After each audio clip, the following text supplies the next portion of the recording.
नमस्कार मित्रांनो, मी आकाश लार तुम्हा सर्वांचं आपल्या जय करिअर अकॅडमीच्या यूट्यूब चॅनलमध्ये खूप खूप स्वागत करतोय। तर मित्रांनो, आपण महाराष्ट्राच्या इतिहासामध्ये समाजसुधारक बघत आहोत। त्याचबरोबर आज आपण संघटना देखील बघणार आहोत। तर आज आपण जी संघटना बघणार आहोत ती आहे सत्यशोधक समाज। आता ही जी संघटना आहे, आता ही संघटना का स्थापन झाली, याच्या मागचा उद्देश काय होता, किंवा सत्यशोधक समाजासारखी संघटना स्थापन करण्याचं का गरज वाटू लागली, तर याच्या मागं कारण असं होतं की 19व्या शतकामध्ये ज्यावेळेस म्हणजे महात्मा फुले, कृष्णराव भालेकर अशी जी काही ब्राह्मणेतर मंडळी होती, तर यांनी त्या ठिकाणी ही सत्यशोधक समाज संघटना जी आहे तर ती सुरू केली होती। तर त्या काळात काय होतं की 19व्या शतकामध्ये ही प्रचंड अंधश्रद्धा होती, धार्मिक स्तोम माजलेला होता। म्हणजे कसं होतं की आर्थिक असेल क्षेत्र, सामाजिक क्षेत्र असेल, त्याचबरोबर राजकीय क्षेत्र असेल, प्रशासकीय क्षेत्र असेल, या सगळ्या क्षेत्रामध्ये काय झालं की ब्राह्मणी वर्चस्ववादाने त्या ठिकाणी सगळी जागा व्यापलेल्या होत्या। आणि मग ह्या ब्राह्मणी व्यवस्थेने व्यापलेल्या ज्या काही जागा आहेत, तर त्याच्यामुळे काय व्हायचं की इतरांवर त्या ठिकाणी ब्राह्मणेतरांवर अन्याय व्हायचा। अशा प्रकारच्या लोकांना त्या ठिकाणी कुठंतरी तोंड दिलं पाहिजे, संघटितरित्या तोंड दिलं पाहिजे, किंवा त्यांचा मुकाबला केला पाहिजे। कारण हे जे वर्चस्व मिळलेलं आहे म्हणजे ब्राह्मणी व्यवस्थेला किंवा ब्राह्मण्यवादाला हे जे वर्चस्व प्राप्त झालेलं आहे, तर हे वर्चस्व ते सहजासहजी त्या ठिकाणी सोडू शकत नाही। ब्राह्मण्यवादच नाही, कोणीही मिळालेलं वर्चस्व सहजासहजी सोडू शकत नाही। आणि मग हे सहजासहजी सोडू शकत नसल्या कारणास्तव काय झालं की हे जे महात्मा फुले आहेत आणि महात्मा फुलेंना वाटू लागलं की एक संघटितरित्या आपण त्या ठिकाणी त्यांचा काय केला पाहिजे, कनिष्ठ लोकांनी एकत्रित येऊन मुकाबला केला पाहिजे आणि कुठेतरी समता, स्वातंत्र्यता, बंधुता हे जे तत्व आहे तर ते तत्व रुजवलं पाहिजेत। आणि याच धर्तीवर त्यांनी काय केलं, 24 सप्टेंबर 1873 रोजी ह्याची सत्यशोधक समाजाची स्थापना केली। 1873 24 सप्टेंबरला काय झालं, सत्यशोधक समाजाची स्थापना केली गेली। आता स्थापना का केली, तर जे काही गुलामगिरीची मानसिकता लोकांची तयार झाली होती, लोकांमध्ये जे काही अंधश्रद्धा असेल किंवा धर्माविषयीची भीती असेल, भूतांविषयीची भीती असेल, हे अशी जी काही भीती आहे तर ती भीती त्या ठिकाणी सत्सद्विवेक बुद्धीने त्यांना जागृत करून त्या ठिकाणी दूर करणं, त्यासाठी संघटित लढा देणं, याच कारणास्तव काय झालं की सत्यशोधक समाज त्या ठिकाणी त्यांनी स्थापन केला। आता स्थापन झाल्यानंतर त्याचं जे अध्यक्षपद आहे तर ते अध्यक्ष होते स्वतः महात्मा ज्योतिराव फुले। त्याचबरोबर कोषाध्यक्ष हे देखील त्यांनीच पद सांभाळलं। तर नारायणराव गोविंदराव कडलग हे जे आहेत तर ते कार्यवाहक होते, गोविंदराव कडलग कार्यवाहक होते। आता ज्या वेळेस महात्मा ज्योतिराव फुलेंचं निधन झालं 1891 मध्ये, तर त्यानंतर 1911 मध्ये काय झालं की सत्यशोधक समाजाने 2 ठराव मांडले।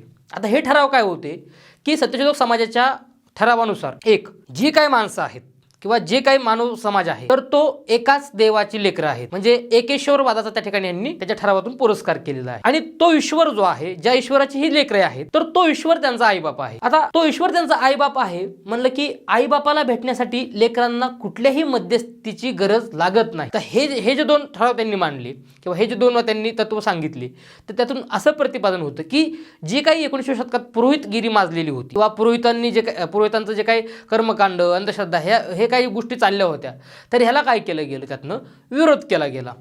आणि विरोध केल्यानंतर त्यांनी काय मध्यस्थाची त्या ठिकाणी पुरोहितगिरी त्या ठिकाणी नाकारली। ह्यातून काय दिसतं की एकेश्वरवादाचा पुरस्कार केला आणि पुरोहितगिरी नाकारली। आणि ज्यांना हे 2 त्या ठिकाणी ठराव किंवा हे 2 तत्व मान्य आहे, तोच व्यक्ती त्या ठिकाणी सत्यशोधक समाजाचा सभासद होऊ शकतो, हे देखील त्या ठिकाणी त्यांनी प्रतिपादन केलेलं आहे। आता हा जो सत्यशोधक समाज आहे, तर या सत्यशोधक समाजाला अशी कुठलीही अट नव्हती की नाही या धर्माचाच, तो ब्राह्मण नसेल तर त्याला त्या ठिकाणी प्रवेश नाही, किंवा तो उच्च जातीचा असेल तर त्याला सत्यशोधक समाजात प्रवेश नाही, किंवा तो कनिष्ठ असेल, अस्पृश्य असेल तर त्याला प्रवेश नाही। असल्या प्रकारचं कुठलंही बंधन त्या ठिकाणी सत्यशोधक समाजात काम करण्यासाठी नव्हतं। म्हणजे सर्व जाती धर्मांसाठी सत्यशोधक समाज खुला होता। म्हणजे ज्याला कोणाला मानवतावादासाठी काम करायचंय, ज्याला कुणाला समता, बंधुता, त्या ठिकाणी स्वतंत्रता हे जे काही तत्व आहेत जे की मानवी विकासाला महत्त्वाचे आहेत, तर ह्या तत्वांना अनुसरून ज्याला कार्य करायचंय त्या सर्वांसाठीच काय होतं की सत्यशोधक समाज खुला होता।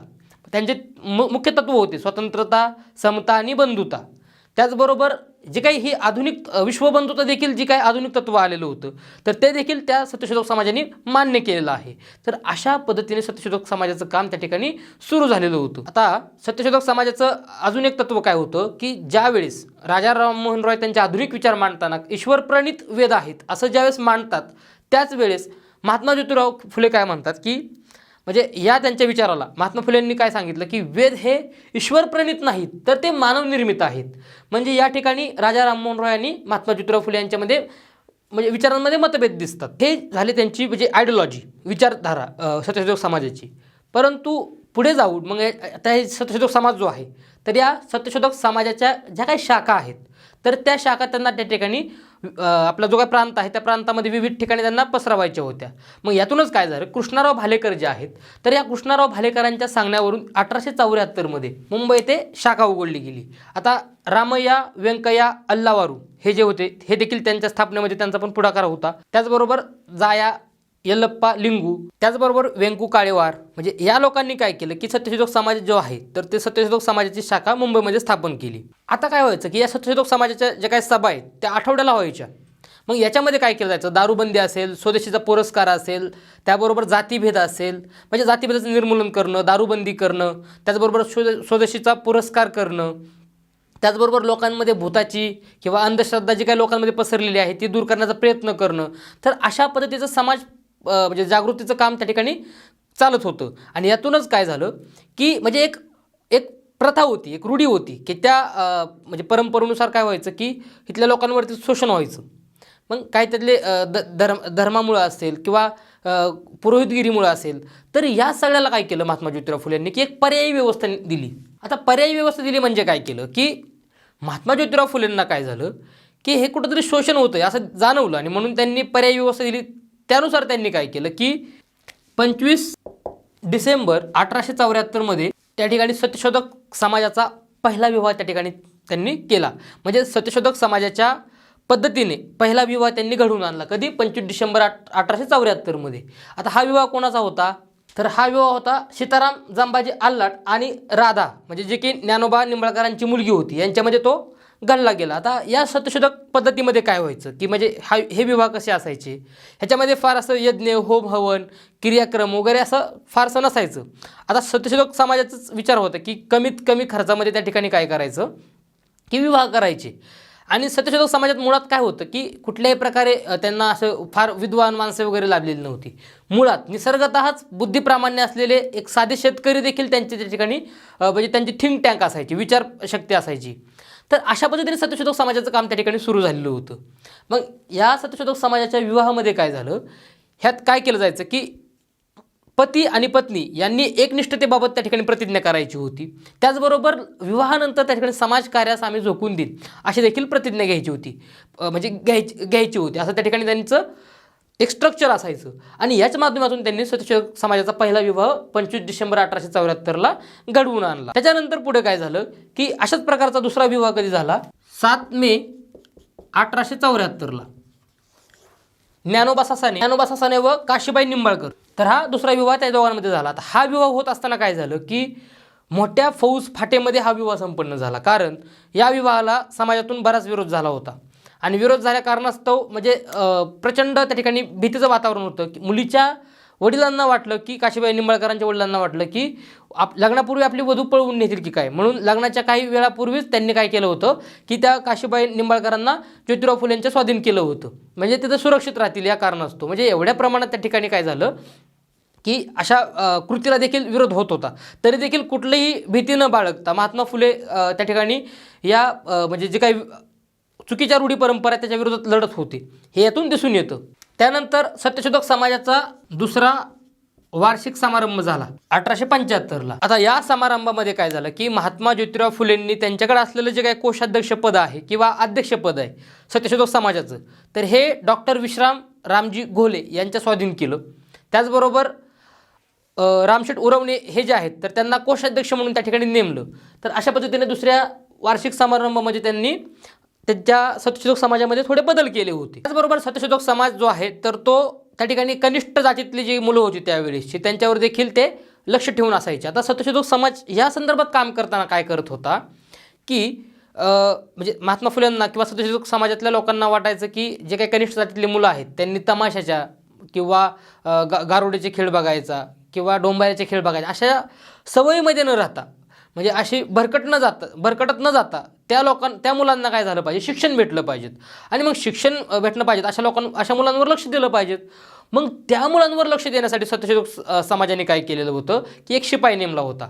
तर ह्या शिपायाचं काम काय होतं, अशा मुलांना हुडकायचं म्हणजे शोधायचं आणि अशा मुलांना शोधून काय करायचं शाळेमध्ये दाखल करायचं. तर अशा पद्धतीने त्या ठिकाणी शिक्षणाचे जे काय महत्त्वपूर्ण काम होतं महात्मा फुलेंचं, तर ते अशा पद्धतीने चालू होतं सत्यशोधक समाजाच्या माध्यमातून. पुढे जाऊन काय झालं की आता महाविद्यालय शिकणारे जे मुलं आहेत तर त्यांना देखील त्यांना शिक्षणामध्ये सूट असावी, त्यांना मोफत शिक्षण मिळावं, त्याचबरोबर त्यांना राखीव कोटा भेटावा. तर अशा पद्धतीच्या मागण्या ज्या आहेत तर त्या सत्यशोधक समाजाच्या माध्यमातून झालेल्या आहेत. म्हणजे एकंदरीतच कनिष्ठ समाजाला उच्चवर्णीयांसोबत आणायचं काम जे आहे तर ते कोण करत होतं, तर ते सत्यशोधक समाज करत होता. मग त्यांना अनेक अडचणी आल्या. आता हे काम करत असताना ज्यावेळेस मुलींसाठी शाळा खोलल्या महात्मा ज्योतिराव फुले आणि सावित्रीबाई फुलेंनी, त्यावेळेस देखील त्यांना सनातनी वृत्तीकडून त्या ठिकाणी विरोध झाला होता. त्यांच्या अंगावर शेण चिखल त्या ठिकाणी टाकला होता. परंतु प्रगती करायची असेल तर अशा गोष्टींना त्या ठिकाणी भीक घालायची नसते, हे तत्त्व त्या ठिकाणी सत्यशोधक समाजाने आणि त्याचबरोबर महात्मा ज्योतिराव फुलेंनी त्यांना शिकवलं होतं. आणि या गोष्टी खातीर काय झालं की त्या ठिकाणी ते कुठलंही म्हणजे न डगमगता त्या ठिकाणी काय झालं, पुढे म्हणजे समाजाला एक नवी दिशा देण्याचं काम सुरू होतं. आणि म्हणून त्यांनी शिक्षण क्षेत्र असेल, राजकीय क्षेत्र असेल, सामाजिक क्षेत्र असेल, अशा क्षेत्रामध्ये काय केलेले आहे, परिवर्तन घडून आणण्याचं काम त्या ठिकाणी 19व्या शतकामध्ये केलेलं आहे. त्याचबरोबर सत्यशोधक समाजाने आपले विचार मांडण्यासाठी बडोदा वत्सल असेल, राघव भूषण असेल, त्याचबरोबर आंबालहरी असेल, ही पत्र त्यांच्या काळात चालवलेली होती. त्यानंतर सत्यशोधक समाजाच्या कार्यामध्ये ज्यांनी महत्त्वाचं योगदान दिलेलं आहे तर त्यांची देखील आपण माहिती घेऊयात. त्याच्यामध्ये पहिलं नाव आहे कृष्णाराव भालेकर. कृष्णाराव भालेकर एका जिल्हा न्यायाधीशाच्या कचेरीमध्ये काम करत होते. त्याचबरोबर मग ज्यावेळेस त्यांचा महात्मा ज्योतिराव फुले यांच्या सहवासात ते आले तर त्यांनी ती नोकरी सोडली आणि कॉन्ट्रॅक्ट म्हणून काम करत असताना सहवासात आले. मग सहवासात आल्यानंतर त्यांनी देखील सत्यशोधक समाजाचं काम करायला सुरुवात केली. आणि यातूनच त्यांनी काय केलं की सत्यशोधक समाजाचं पहिलं पत्र जे आहे दिनबंधू, तर हे दिनबंधू वृत्तपत्र त्या ठिकाणी सुरू केलं. आता प्रथमदर्शी साप्ताहिक होतं. 1 जानेवारी 1877ला दिनबंधू सुरू झालं, जानेवारी 1877ला. आणि याच्या माध्यमातून काय झालं की कृष्णाराव भालेकर काय करायचे की याच्यामध्ये लेख लिहून महात्मा फुलेंचे लेख असतील किंवा इतर सत्यशोधक बुद्धिप्रामाण्यवादींचे लेख त्याच्यामध्ये छापून आणले जायचे आणि लोकांमध्ये त्या ठिकाणी जागृती आणण्याचं काम ह्या दिनबंधू वृत्तपत्रातून त्या ठिकाणी केलं जायचं. आणि हे जे वृत्तपत्र आहे तर ते सत्यशोधक चळवळीचं पहिलं मुखपत्र त्या ठिकाणी मानलं जातं. आता हे वृत्तपत्र सुरू करताना कृष्णाराव भालेकर जे आहेत तर या कृष्णाराव भालेकरांना खूप म्हणजे कर्जाचा डोंगर देखील सोसावा लागलेला आहे. म्हणजे 1877 ते 1880पर्यंत कसं बसं त्या ठिकाणी वृत्तपत्र चाललं होतं, परंतु कर्जाचा डोंगर, पैशाची जुळवणी होत नव्हती. या कारणास्तव काय केलं की कृष्णाराव भालेकरांनी काही काळ त्या पत्राला बंद केलं. त्याच्यानंतर हे पत्र मुंबईमधून 1880ला पुन्हा सुरू केलं. आता कुणी सुरू केलं? नारायण मेघाजी लोखंडे जे आहेत तर नारायण मेघाजी लोखंडे यांनी सुरू केलं. नारायण मेघाजी लोखंडे देखील कट्टर सत्यशोधक होते. त्याचबरोबर त्यांच्या सहकार्याला कोण होतं? संतोजी रामजी आवटे म्हणून जे होते तर त्यांनी देखील या कार्यात त्यांना मदत केली. आणि याच कारणास्तव काय झालं, कृष्ण भालेकर आणि नारायण मेघाजी लोखंडे यांच्यामध्ये मतभेद देखील झालेली होती त्यांच्या मालकी हक्कासंदर्भात. आता विदर्भामध्ये जे की सत्यशोधक समाजाचं जाळं पसरलेलं आहे त्यामध्ये योगदान कोणाचं आहे? कृष्णाराव भालेकरांचं. कारण विदर्भातील अकोला आणि अमरावती जिल्ह्यात त्या ठिकाणी यांनी सत्यशोधक समाजाचा विचार जो आहे तर तो लोकांमध्ये रुजवण्याचा प्रयत्न केलेला आहे किंवा तिथं जाऊन प्रचार केलेला आहे. म्हणजे फील्डवरती जाऊन त्या ठिकाणी सत्यशोधक समाजाचा विचार पसरवण्याचं काम कृष्णाराव भालेकर करत होते. त्याचबरोबर कृष्णाराव भालेकरांनी काय केलं की ज्यावेळेस स्वामी दयानंद सरस्वती यांची मिरवणूक पुण्यामधून काढण्यात आली तर त्यावेळेस महात्मा ज्योतिराव फुले यांच्यासोबत त्यांनी त्या मिरवणुकीला संरक्षण देण्याचं काम केलेलं होतं. म्हणजे सत्यशोधक समाजात कृष्णाराव भालेकरांचा रोल त्या ठिकाणी मोठा आहे. आता ज्ञानोबा सासांबद्दल आपण मगाशीच पाहिलं की त्यांचा दुसरा विवाह 7 मे 1874ला त्या ठिकाणी घडवून आणला होता काशीबाई निंबाळकरांशी. परंतु ज्ञानोबा सासाने हे देखील सत्यशोधक समाजाचं एक त्या ठिकाणी कार्यकर्ते होते. महात्मा ज्योतिराव फुलेंच्या सहवासात ते आले होते. त्यांनी त्या ठिकाणी 1869मध्ये महात्मा फुलेंच्या मार्गदर्शनाखाली काय केलं की शाळा काढली होती वनकुटे येथे. वनकुटे गावात शाळा काढली. त्याचबरोबर पुण्यातलं जे हडपसर होतं तर हडपसर या ठिकाणी 1876मध्ये दुसरी शाळा काढली.